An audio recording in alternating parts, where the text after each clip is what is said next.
नमस्कार मंडळी. तर तुमचं सगळ्यांचं पुन्हा एकदा माझ्या यूट्यूबवाला आरी वर्क या चॅनलमध्ये सगळ्यांचं स्वागत आहे.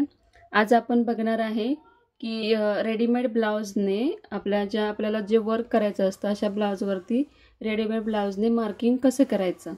म्हणजे आपण पेपर कटिंग किंवा टेपने मेजरमेंट न घेता आपले जे रेडीमेड ब्लाऊज असतात त्याने आपल्या ह्या ब्लाऊजवरती मार्किंग कसं करायचं. प्रश्न असतो की जर आपल्याला आपल्या साडीच्या ब्लाऊजवरती वर्क करायचं नसेल तर त्यासाठी वेगळं कोणतं असं कापड आहे की ज्याच्यावर आपण वर्क करू शकतो.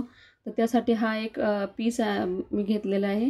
या पीस आपण ह्याच्यावरती याला हा सिल्कमध्ये कापड आहे याचं. तर आपण याच्यावरती आपल्याला हव्या त्या कलरचं पीस घेऊन त्याच्यावरती आपण वर्क करू शकतो. आणि हे खरं तर आरी वर्कसाठीच हा ब्लाऊज हे पीस वापरलं जातं. तर त्यासाठी मी हे एक मीटर सिल्कमध्ये पीस घेतलेला आहे. आणि त्यासाठी हा माझा पहिला मी स्वतः वर्क केलेला हा माझा आरी वर्कचा ब्लाऊज आहे. सगळ्यात सुरुवातीचा या रेडीमेड ब्लाऊजवरून आपण आता याच्यावरती डायरेक्ट मापं टाकणार आहोत. तर बघूयात डायरेक्टली आपण याच्यावरती माप कसे टाकायचे ते. इथं आपल्याला ब्लाऊजची उंची किंवा आपला गळ्याची रुंदी हे काही बघायची गरज नाही. आपला जो रेडीमेड तुम्हाला जो फिटिंगला व्यवस्थित ब्लाऊज बसतोय त्या ब्लाऊजने तुम्ही त्याच्यावर पकडून मापं टाकू शकता. आता हा पूर्ण असा ओपन केला तर हा असा 1 मीटर ब्लाऊज पीस आहे, बघू शकता तुम्ही. तर त्याच्या मधोमध हे जे आहे असे त्याला मधून दुमडायचं. त्यानंतर हे असं अंतरून घ्यायचं.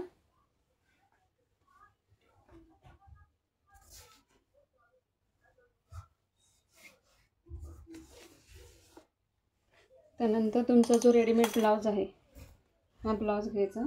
असं ब्लाऊजचं मार्किंग करताना नेहमी या दोन्ही जॉईंट शोल्डरला शोल्डर हे जॉईन करायचे असे, बघू शकता. एकदम व्यवस्थित असं एकमेकाला प्रॉपर तुम्ही जर जॉईन करून घेतलं तर तुमचं मार्किंग कुठेही चुकणार नाही. त्यानंतर हे जे मुंड्याचा भाग असतो जिथून आपलं फिटिंग असतं तो मुंड्याचा भाग जिथून आपले 2 पार्ट वेगळे होतात त्या साईडला ठेवायचा. आणि शोल्डर एकत्र करून जिथं आपल्या गळा येतो, जिथं शोल्डर हे होतं तिथून हा असा ठेवायचा. ठीक आहे. व्यवस्थित ठेवून घ्यायचं. खालून थोडंसं तुम्ही बघू शकाल, इथून थोडंसं तुम्हाला मार्जिन तुम्ही ठेवू शकता.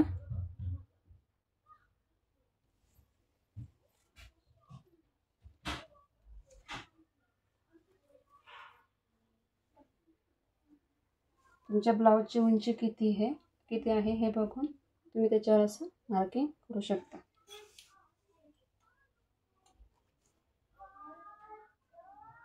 त्यानंतर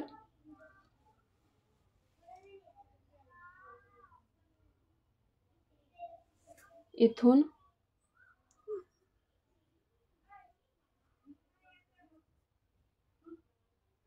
असे मार्क करून मुंड्याला इथं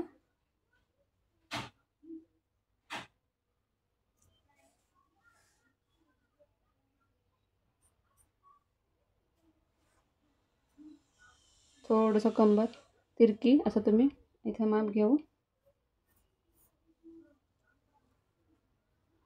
शकता. हे इथंच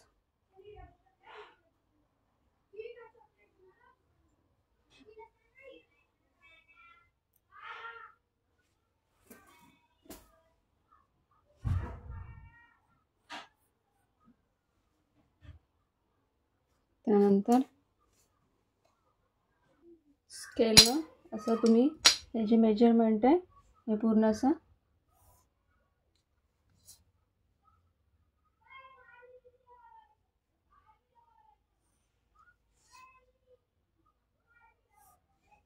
हे तुमचं फिटिंगचं माप आलं. ह्याच्या पुढे तुम्हाला जेवढं फिटिंगचं एक्स्ट्रा मार्जिन तुम्हाला घ्यायचं आहे तेवढं तुम्ही 1.5 किंवा 2 इंच इथं घेऊ शकता. ठीक आहे. आणि इथून तुमचा जो मुंडा असेल तो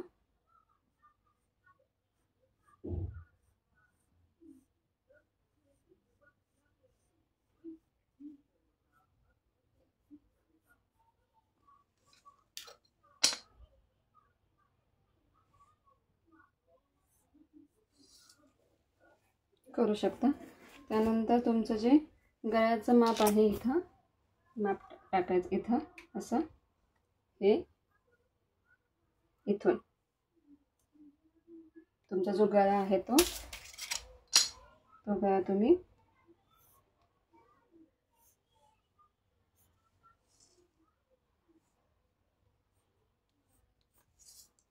त्यानंतर जसं तुम्हाला डीप हवा आहे किंवा जसं त्यानंतर जेव्हा तुम्ही वर्क कराल तेव्हा थोडंसं पाऊण इंच सोडून इथून अशी एक लाईन मारून इथं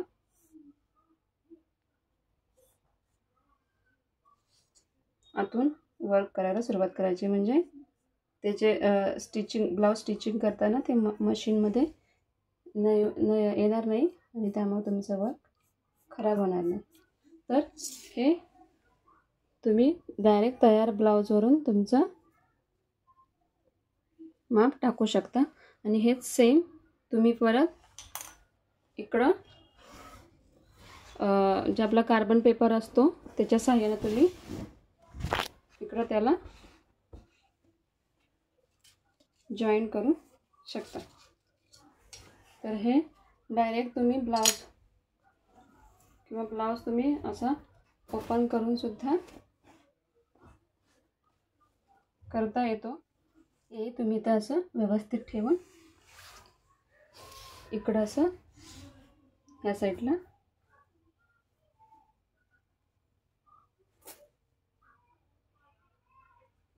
जॉईंट करू शकता।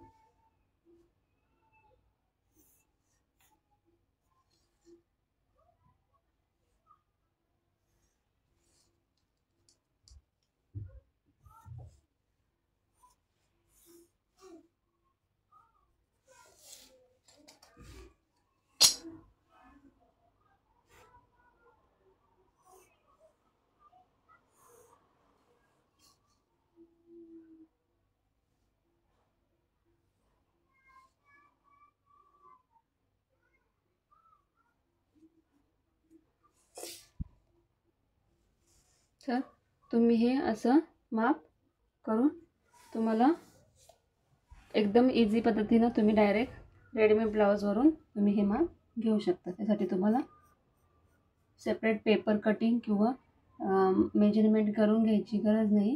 हे तुमचं फिटिंगचं माप आहे। ह्याच्या पुढे तुम्हाला त्याचं एक्स्ट्रा जे तुमचं मार्जिन आहे हे मार्जिन ज्यावेळेस तुम्ही ब्लाउज स्टिच करता त्यावेळेस स्टिच करताना ते मेजरमेंट तुम्हाला आठवणीनं घेऊन मग ब्लाउज कटिंग करायला लागेल। आणि इथंही जेव्हा तुम्ही जर का तुम्ही बॅक पार्टला फुल स्टिच डिझाईन करणार असाल तर जिथं तुमचं फिटिंग आहे हे दोन्ही साईडचं त्याच्या आतमध्ये पण थोडं अर्धा इंच आतमध्ये घेऊन मग तुम्ही ह्याच्यावरती तुम्हाला जी काही ब्रायडलची डिझाईन करायची किंवा बुट्ट्या वगैरे तुम्हाला टाकायच्या आहेत ह्या तुम्हाला कमीत अर्धा इंच आतमध्ये घेऊनच मग डिझाईन करायला लागेल। कारण की ज्यावेळेस तुम्ही पूर्ण हे न टाकता जर का तुम्ही डिझाईन केली तर तुम्ही ज्यावेळेस ब्लाऊज शिवता ज्यावेळेस तुम्ही फिटिंग करत असता ह्या दोन फिटिंगच्या लाईन आहेत तेव्हा त्या ब्लाऊजच्या मशीनच्या हातमध्ये येतात आणि ते जेव्हा तुम्ही ब्लाऊज स्टिच करता तेव्हा ते मग फिटिंगमध्ये येतं आणि मग तुम्ही जर एखादी इथं डिझाईन वगैरे केली असेल आणि ते जर का त्याच्यामध्ये आलं तर ते एक तर वर्क तरी खराब होतं किंवा मग मध्ये मध्ये सुईची आपल्या ज्या मशीनची जी सुई असते ती तरी तुटते। त्यामुळं जरी तुम्हाला बॅक नेकला फुल ब्रायडल तुम्ही घरी करणार असेल तर हे स्टिचिंग जे फिटिंगचं माप आहे त्याच्या आतमध्ये अर्धा इंच दोन्ही बाजूने करायचं आहे। आणि इथून ज्या वेळेस तुम्ही खाली मार्किंग करता तेव्हा इथं पण तुम्ही आता मी इथं थोडंसं कमी घेतलेलं आहे मी, कारण मी खाली त्याला पीस एक्स्ट्रा जोडणार आहे. पण तुम्ही जर का हे पूर्ण रिंगला जोडणार असाल कापड, तर इथं थोडंसं अजून 1 इंच तुम्ही इथं मार्जिन ठेवून मगच तो ब्लाऊजवरती ठेवून त्याचं मेजरमेंट टाका, जेणेकरून इथून खाली तुम्हाला ते रिंगमध्ये अडकायला व्यवस्थित अडकवता येईल आणि ते कापड खराब होणार नाही. आणि जरी झालं तर ते तुमच्या शिलाईमध्ये येणार नाही. तर असं तुम्ही डायरेक्ट रेडीमेड ब्लाऊजवरून माप मेजरमेंट टाकू शकता. आता ह्याच्या पुढं आपण नंतर हे कापड आपल्या रिंगला कसं हे करायचं, जॉईंट करायचं, म्हणजे रिंगमध्ये कसं फिट करायचं, ह्याचा जो काही व्हिडिओ तो तुम्हाला पुढच्या व्हिडिओमध्ये तुम्हाला सांगेन मी. तर हा व्हिडिओ तुम्हाला कसा वाटला हे नक्की कमेंटमध्ये सांगा. थँक्यू. धन्यवाद.